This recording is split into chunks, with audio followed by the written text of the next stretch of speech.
웹툰 작가 주문입니다. 저는 웹툰의 전통문화 활용 사례라는 주제로 제 최근작인 신과 함께를 소개해드리러 나왔습니다. 간단하게 제 소개해드리면 저는 2005년에 데뷔를 했고요.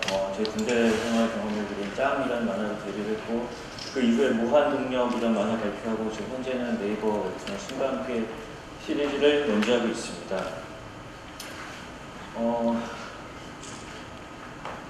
신과 함께 시리즈는 총 3부작으로 기획이 되어 있습니다. 우승편, 이승편, 신화편의 3부작으로 기획이 되어 있고요. 전통 한국 신화를 베이스로 하고 있습니다. 저승편 같은 경우는 한국 전통 저승관을 소재로 하고 있고요.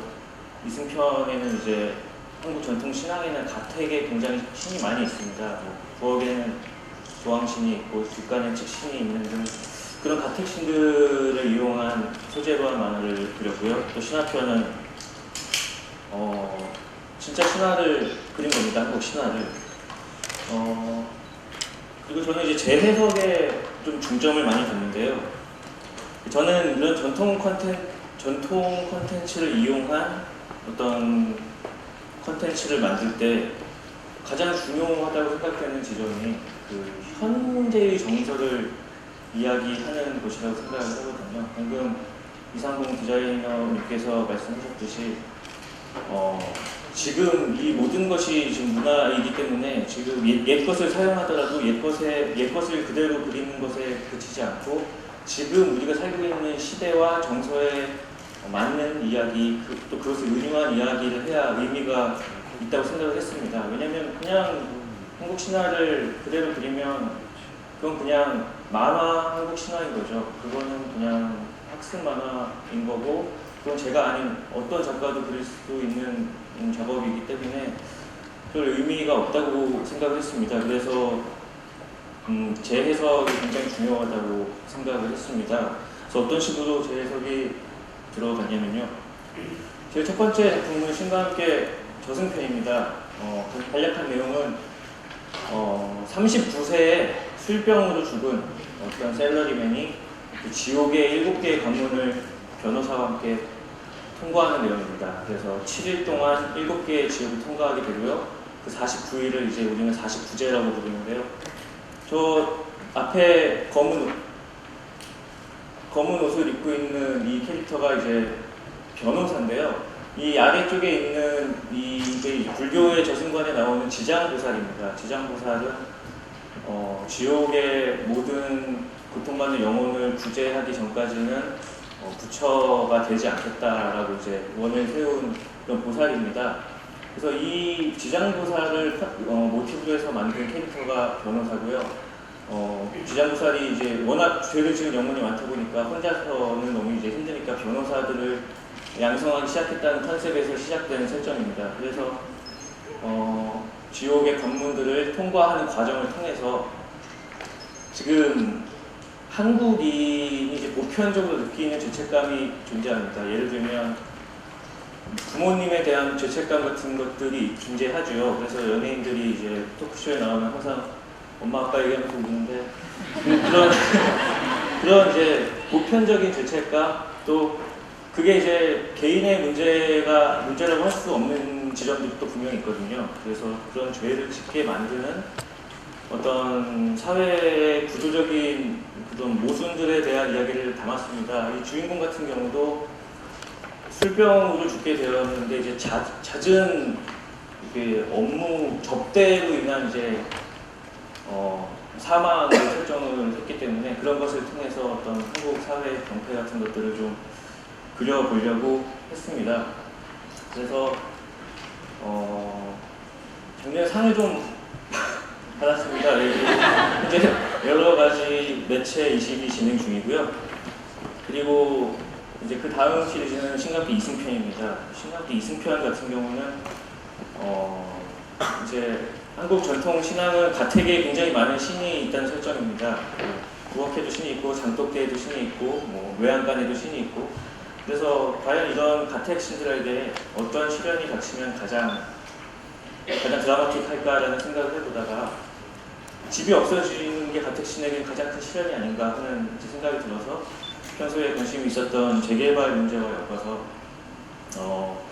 그 어떤 무분별한 재개발과 또 그로 인해 고통받는 사회적 약자들에 대한 이야기로 그리게 되었습니다. 마침 이걸 그릴 때 이제 그 용산 사태가 터지기도 하고 그래서 사람들의 관심도 이제 재개발에 많이 이제 쏠려 있을 때였고 저도 그런 문제들을 굉장히 이제 심각하게 인식을 하고 있었던 상태였기 때문에 그런 식으로 그렸습니다. 그리고 지금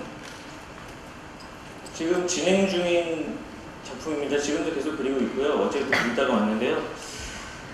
신강기 신화편은 이제 그 이승편과 저승편에 등장했던 전통 신들의 정말 신화 이야기입니다. 그러니까 일종의 프리퀄 인셈이죠. 그러니까 엑스맨 영화 같은 경우에 엑스맨이 나오고 엑스맨 퍼스트 클래스가 나와서 엑스맨이 어떻게 지금 이렇게 된 건가, 최초의 엑스맨은 어떤 것이었나라는 것처럼 구성이 되었듯이 저도 이승편과 저승편을 통해서 지금 현재 신들의 모습을 보여주고 과연 과거의 신들은 어떤 모습이었나를 지금 보여주는 식으로 구성을 하고 있습니다. 근데 이걸 아까 말씀드렸듯이 그대로 신화를 그리면은 학습 만화가 되어버리기 때문에 지금 우리가 추구해야 될 가치들을 재해석을 통해서 넣으려고 이제 좀 시도를 하고 있는데요. 예를 들면 한국의 창세 신화인 대별왕 소별왕 이야기가 있습니다. 대별왕이 이제 당시에는 태양이 두 개가 떠 있어서 사람들이 너무 고통받고 있어서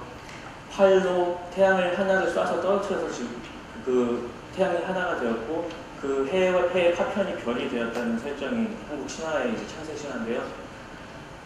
원래는 그냥 혼자 떨어뜨리거든요. 근데 저는 이제 모든 사람들에게 활을 하나씩 줘서 태양을 떨어뜨린다는 설정으로 재해석을 했습니다. 저는 이거를 이제 어떤 민주주의와 이제 투표를 통해서 어떤 사람들의 힘을 모아서 어떤 절대 권력을 떨어뜨리는 것으로 이제 은유를 했고요. 그런 식으로 지금 함의를 담고 있습니다. 다음은 매체의식 사례인데요. 신강기 저승편 같은 경우는 굉장히 인기가 많아서 여러 가지 형태의 매체로 이식이 되고 있습니다. 제일 처음에 했던 거는 기획 전시였습니다. 대학로의 동숭아트센터의 꼭두박물관이라는 곳이 있는데 거기는 이제 상여가 상설 전시가 되어 있고요. 꽃상여가. 꼭두라는 거는 저승으로 가는 길을 인도하는 어떤 상상 속의 어떤 정령입니다. 그래서 죽음이 이제 테마인 전시여서 제 만화가 맞닿아 있기 때문에 이렇게 그 꼭두박물관과 연계를 해서 기획 전시를 하게 됐고요. 그 전시 테마는 지옥이었습니다. 그래서 저승의 7가지의 지옥을 이렇게 시각화시키고 여러 가지 멀티미디어 매체를 통해서 체험을 할 수 있는 그런 공간으로 만들어서 전시를 했었고요. 다음은 이제 일본에서 리메이크가 되었습니다. 일본 만화 잡지 영간간이라는 잡지에서 신강길 리메이크를 하고 싶다고 해서 제목은 그대로 신강길가 되었습니다. 이건 이제 가미또 이시온이라고 해서 신강길이라는 뜻이고요. 저는 원작자로 표기가 되고 그림은 일본 작가가 새로 그렸습니다. 왜 만화가 만화로 리메이크 되냐는 이제 질문을 많이 받았는데요. 저도 처음에 그게 의문이었는데 그 일본의 이 청년지는 굉장히 뭐랄까 그림체가 거기서 선호하는 그림체가 있습니다. 그러니까 나쁘게 말하면 만화 한 15편 정도가 실려 있는데요, 잡지에. 처음부터 끝까지 한 사람이 그린 줄 알았습니다. 그 정도로 이제 굉장히 이제 전형적인 일본 만화의 그림체를 선호하는 그런 잡지이기 때문에 그런 그림체를 또 선호하는 독자층을 타겟으로 하고 있는 잡지이기 때문에 이렇게 리메이크가 되었고요.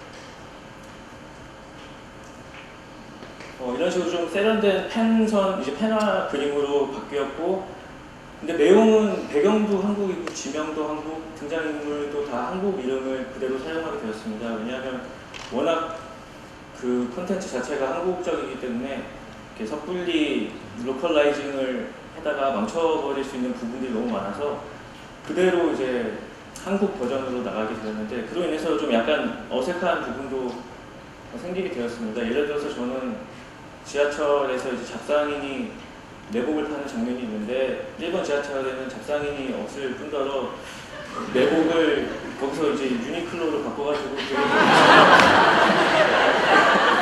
그래서 이걸 유니클로 히트텍을 하는 걸 바꿔서 좀 약간 깼던 그게 있습니다. 그리고 지금 이제 영화가 진행이 되고 있는데요. 이거는 이제 정식 포스터가 아닙니다. 팬이 만들어준 거고요. 왜냐면 지금 아직 시나리오 거의 완성 단계이기 때문에 아직 뭐 캐스팅이나 뭐 그런 거 나온 게 없는데 이제 팬들이 가상 캐스팅으로 이제 막 추천을 한 배우들로 이제 만든 어떤 일종의 가상 포스터입니다. 그래서 지금 현재 영화, 드라마, 연극이 지금 계약이 되어 있고요. 신간계 같은 경우는 영화 같은 경우는 프랜차이즈 무비로 이제 기획을 했습니다. 그러니까 해리포터나 반지의 제왕처럼 1, 2, 3가 계속 나오는 거죠. 근데 물론 2, 3가 나오려면 1이 성공해야 한다는 조건이 있습니다. 네. 제가 신간계 시리즈를 연재하면서 가장 많이 참고했던 자료인데요. 저기 건국대학교 국문과 교수님 신동훈 교수님께서 이제 쓰신 살아있는 의리신화와 서정호 교수님의 의리신 이야기 이 두 권을 가장 많이 참고를 했고요. 특히 저 의리신 이야기 같은 경우는 문화콘텐츠닷컴에 그대로 실려 있습니다. 모든 것들이. 그래서 신들의 어떤 계보라든지 분류가 굉장히 잘 되어 있기 때문에 저 문화콘텐츠닷컴에서 많은 참고를 했습니다. 저 문화콘텐츠닷컴에 가면은 정말 재밌는 자료들이 많이 있습니다. 예를 들면 막 조선시대 군사들의 안보 체계 막 이런 거, 깃발 체계 이런 거 굉장히 역사 덕후들만 관심이 가는 그런 자료들도 많이 있어서 굉장히 콘텐츠를 만들기 좋습니다. 예.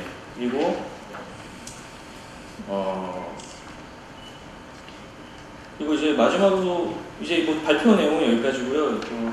제 신간계의 대부분의 나오는 신화들이나 캐릭터는 제주 신화가 원형입니다. 사실 이제 유교의 영향으로 유교는 이제 괴력 난신이라 그래서 귀신 이야기 하는 거 이런 걸 굉장히 이제 터부시했기 때문에 이제 본토에서는 신화들이 이제 좀 많이 남아있지 못하고 본토에서 떨어진 제주도에는 아주 재미있는 신화들이 많이 남아있습니다. 그런데 얼마 전에 제주도에 그리스 로마 신화 박물관이 생겼어요. 그래서 굉장히 서글프다는 생각을 했습니다.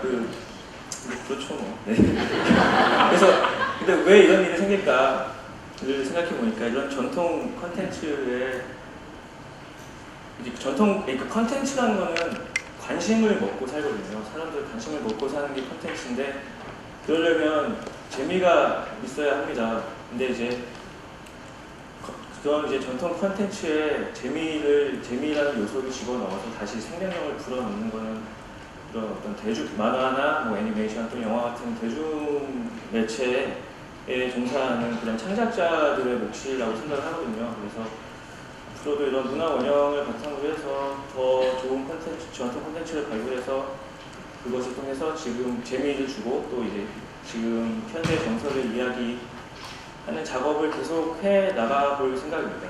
이상입니다. 감사합니다. 예, 고맙습니다.